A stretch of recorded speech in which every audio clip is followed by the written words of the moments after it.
Alors ce matin, j'avais 5 canetons dans la couveuse. En fait, ils étaient déjà sortis depuis hier après-midi.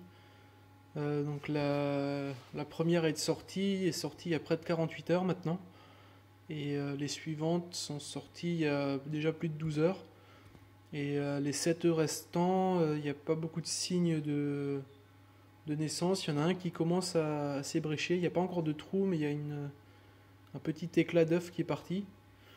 Donc ce que j'ai fait ce matin, c'est que j'ai sorti les 5 canetons qui sont déjà nés, parce qu'ils mettaient un peu le boxon dans cette boîte, ils déplaçaient les autres œufs. Je les ai déplacés déjà dans leur nouvel habitat. Et avant de faire ça, j'ai bien relu le mode d'emploi de ma couveuse. Et dans le paragraphe dont je me souvenais qui dit qu'il ne faut surtout pas ouvrir pendant les 3 derniers jours, il y avait la petite phrase tout au plus ouvrez une fois par jour pour sortir les canetons secs. Je vous rappelle que la raison pour ne pas ouvrir pendant les 3 derniers jours, c'est que chaque ouverture fait violemment tomber le taux d'humidité. Et c'est une phase où il faut 75 à 80% d'humidité. Ça va prendre plusieurs heures pour rétablir ce taux d'humidité, donc faut vraiment pas ouvrir trop souvent. Là je l'ai fait parce que donc j'avais un caneton qui était là-dedans depuis 48 heures et qui avait peut-être soif. Je sais que quand on les commande par la poste, ils mettent 3 jours à arriver, et du moment qu'on leur donne de l'eau tout de suite à l'arrivée, ça se passe bien. Mais je pense que d'un point de vue confort, ils préfèrent certainement boire plus tôt. Donc là c'est bon, je les ai transvasés dans une bassine, et j'ai pris chaque caneton un par un, et je lui ai plongé le bec dans l'abreuvoir avant de le poser dans la sciure. Et depuis, ça fait 1 heure qu'ils sont là-dedans, je les ai tous vus boire déjà. Donc ils ont compris comment boire. Ils vont bientôt comprendre comment manger, ça je pense que j'aurai pas besoin de leur montrer. Je vous rappelle que ça c'est la lampe chauffante, donc c'est chaud au toucher maintenant.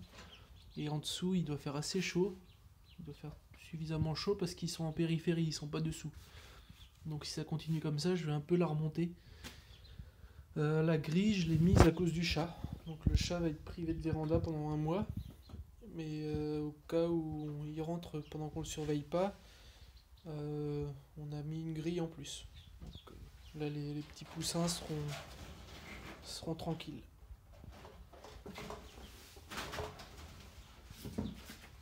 Je vais vous montrer les canetons d'un peu plus près. Pardon les petits, je ne vais pas vous faire peur. Donc il y en a 4 qui ressemblent à des petits kaki Campbell, mais il y a certainement du sang du coureur indien, parce que mes coureurs indiens sont principalement noirs avec des taches blanches, et les kaki Campbell sont à peu près de cette couleur là, un peu plus clair en vieillissant. Lui là, ça ne m'étonnerait pas qu'il ait un peu de sang de la canne de Rouen. Donc on verra ça au fur et à mesure qu'ils grandissent. Je connaîtrai pas leur sexe avant au moins 2-3 mois je pense.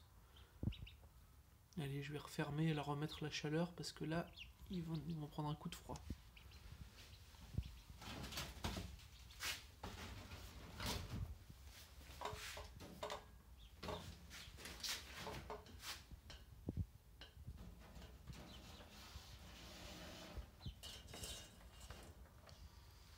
C'est tout pour cette vidéo. Je vous tiendrai au courant quand il y aura d'autres naissances.